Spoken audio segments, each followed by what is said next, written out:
Like sands of the hourglass, so are the days of our lives. And day in and day out, it seems like gaming journalists are being exposed for who they really are. GameSpot is the latest casualty. An editor by the name of Jessica Cogswell has been exposed. She's been calling gamers incels, incel gamer dudes. It's this word that they've been throwing out there, incel. It literally doesn't even have the meaning of what it's supposed to be anymore. If you want attractive female protagonist in your video games like Eve from Stellar Blade, and you're upset that Kay from Star Wars Outlaws looks ugly, you're automatically an incel because you want to essentially masturbate to your video games, right? No, it goes beyond that. It's actually quite hypocritical of a lot of these journalists that are exposing themselves. Thank God Gamergate 2 and Sweet Baby Inc. exposed a lot of the foolery that's going on with journalism. I say that loosely because, let's be honest, a lot of these people are fresh out of college. They're in their early 20s. They've never had a real job, and everything that they think and know about journalism is from their liberal arts professors who just taught them critical race theory, and they come fresh out of the gate hating anybody that's a straight white male. That's not journalism. That's cult-like mind, right? That's like a hive cult-like echo chamber that these people have. Well, now that she was going on a rampage on social media, she got exposed for previously sharing an animus that hates white people. And this is pretty wild. Now, you know she's on the run because they do what all these journalists do. They go on protected tweets. Now, that is sign number one that you are admitting defeat and you're running from being exposed. You go under protected tweets and only people can reply and read that you follow and follow back. Vice versa, you have your own little secret little echo chamber on Twitter. But anyways, if you look at some of these old tweets that she had, it's a weird rabbit hole. So take a look at this right here back in March. She says, man, I don't know how all these incel gamer dudes are expecting games to have hot characters and characters representative of them at the same time. Laughing my ass off at these replies. Get a life, weirdos. When did we ever say we wanted representation? Every other fucking time your collective tweets, it's about how woke characters and women are in every role, and you miss CIS HET white men being allowed in things. So right off the bat, she's saying that basically all of us incel gamer dudes are upset that we can't play as dudes that are the lead protagonists, that we hate things like the MCU, and that we hate strong female protagonists. That's not what we hate. We hate this vitriol that people like Jessica Cogswell are pushing out there on social media. They like to punch and punch and punch and poke the bear. And when they get clapped back, they go under protected tweets and they cry. Now, these tweets like this is somebody who is absolutely insufferable. I couldn't imagine being with a woman like Jessica Cogswell. And she's just completely miserable. And you can see in some of her other tweets, like, take a look at this. I've used the term JRPG for years, and honestly, Hannah is completely right, and I'm going to stop. It is a category that doesn't need to exist. Games should be separated by content, not the race of the people creating them. I think this is one of those things we need to do away with. And that's in reference to JRPG being a racist term, and that's one of the oldest arguments of all time, but every once in a while you'll see it pop up and these people just kind of like virtue signal and grandstand, but it continues right here. All right, that first one, kind of an okay opinion, okay feedback. She's allowed to share that. Let's look at the next two responses. Even if you don't mean it in a negative way, think about how it comes across for a few minutes, and I think you'll realize it feels a bit ick. Sure, we could talk about the differences between Western RPGs and Eastern RPGs, but Western should not be the default term for RPG. Also, I think if you're white, please consider thinking before tweeting. Actually, I don't know that it's racist because. Then promptly delete that tweet and listen to the opinions of the people you're putting in a box. Again, singling out a group of people based on their race. To me, that's racist in itself. Now, I could see the whole JRPG argument and all that. I really could see both sides of the equation.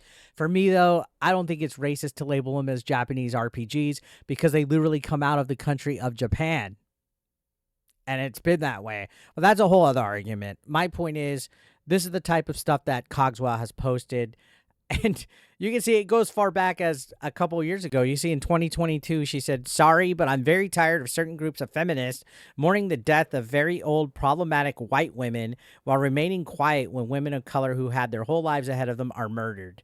The amount of white women I see constantly mourning the queen or RBG when there are people of color and trans women being attacked and in need of support is giving me a constant headache."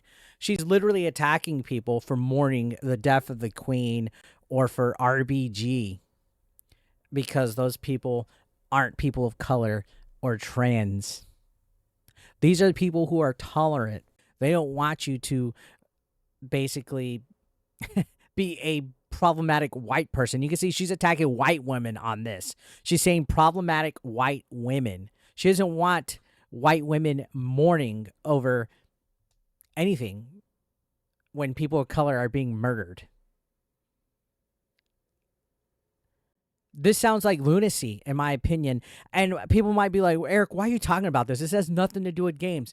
It's an editor for a video game website. These are the people who are writing for gaming. These are the people that want to control the narrative. These are the people that want to censor people that speak up against Sweet Baby Inc. These are the people that want to push certain narratives in their editorials on these websites. They want to put political commentary in video games. These are the people that are infecting the gaming industry with this DE&I bullcrap every which way. And that's why it's important to talk about it.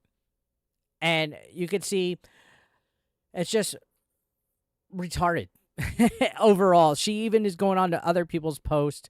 There was another person that put something complaining about the diversity and inclusion team at Xbox, the Xbox gaming leadership team, saying it's barely diverse, that it's below the bare minimum.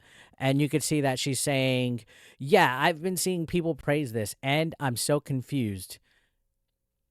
And they make a head count. There's 13 people on this board and 10 are white. Why does it matter? All right, like to the extent that you hate people that are white that much to where you think that it is not progressive or radical at all for a board to have majority white people. If you look at stats, that's just how it often works in the United States when it comes to races. That's why people of color are often called the minority. They are the minority race, not because they're underprivileged, not because they're oppressed. It's because the population in numbers is minor when it comes to certain ethnicities. It's basic social, education and stuff like that. You get humanities and social studies. Now, here's where some of the rabbit hole goes down. And she just went on this fucking nuts thing. And these are old ass tweets from 2021. So she could see this is such an interesting topic to me. And I've had so many conversations with friends and even vented about it in private because, yes, this is 1,000% a thing that exists, regardless if we want to like it. She says the only folks she see that can get away with not having a voice and personality on social media and still get the same opportunities really feel like CIS, HET white men, or folks who are already established. People will try to tell you to stay off social media and argue its lack of importance and need when I, and the majority of folks I know, wouldn't have 80% of what we have without it. It's such a vital and unavoidable part of working in media now. At this point, we're better served not arguing over if it's a thing, if it should be, and moving on to having discussions on who to enforce boundaries, teach better internet etiquette, and keep folks who have to use it to further their careers protected and mentally healthy. What a tangent. Blaming your, I guess, she's even saying that she's oppressed. That's hints of saying that it's all the white man's fault. And you can see she did a call of action. That is wild right here. Look at this. Quick reminder to white people, as a white person, we definitely don't need to weigh in and give our takes on something that is pretty definitely not in our lane. Let's listen to what our black peers are saying and respect their ideas and opinions on the subject, please. So basically, shut the fuck up. Your opinion's nothing because you have white privilege. Pretty fucking nuts, right? Pretty nuts. And you can see right here, I don't know, I pretty much expected the team behind Journey to the fucking Savage Planet to look like a white boy frat house. So she's basically insulting a whole studio, a whole development studio. Excuse me, what's the problem? I don't understand. And then you can just see some of these tweets just continue to go on and on and on. I know there's a lot going on today. If you're white, we need to sit back and listen. We do not need to weigh in on black experiences and colorism. A lot of folks are processing, learning, and having conversations. You do not need to center yourself right now. Listen. Also, be cognizant of the fact that white people literally create an industry and community that is super toxic and competitive and causes increased tension and marginalized groups. Know our role in this, have some grace, and sit down. The grandstanding is absolutely fucking nuts. To constantly attack not just white men, white women, white people in general, incel gamer dudes, and label them all as that. This is fucking nuts. And all these tweets are what are exposing her. These tweets are what made her go under protected tweets, because people spout nonsense like this and then they hide behind that they're being attacked, that they're victims, that they're shamed, that they're the ones that are causing their issues on this. And again, the reason why I'm talking about it is because this is literally somebody in the gaming industry that is fucking nuts, that has a voice for whatever reason and chooses to spit this type of venom, and then when it comes back to them, they hide behind these protected tweets. It's fucking nuts, and it goes way back. It goes into like 2020 and so forth, that she just fucking hates white people. And I just I don't understand why there's so many of these wacky, wild women that are involved in the gaming industry. That's why it's being compared to Gamergate too. There's so many of these wacky women that hate white men that are in the fucking industry, and it's infecting it. If you don't see that it's being infected with people that have these weird lunatic like fucking narratives, you're absolutely fucking blind to what's happening. And I know there's gonna be, ooh, who cares, man? Who gives a shit? It doesn't matter. No, it does. It's infecting every aspect of the gaming media. These weirdos are fucking wild. It's a sight to see. I'm fully sure that this editor, Jessica Cogswell, is going to block me whenever she sees this, but she's locked down. Her Twitter's locked down for a very good reason. Anyways, guys, thank you for watching.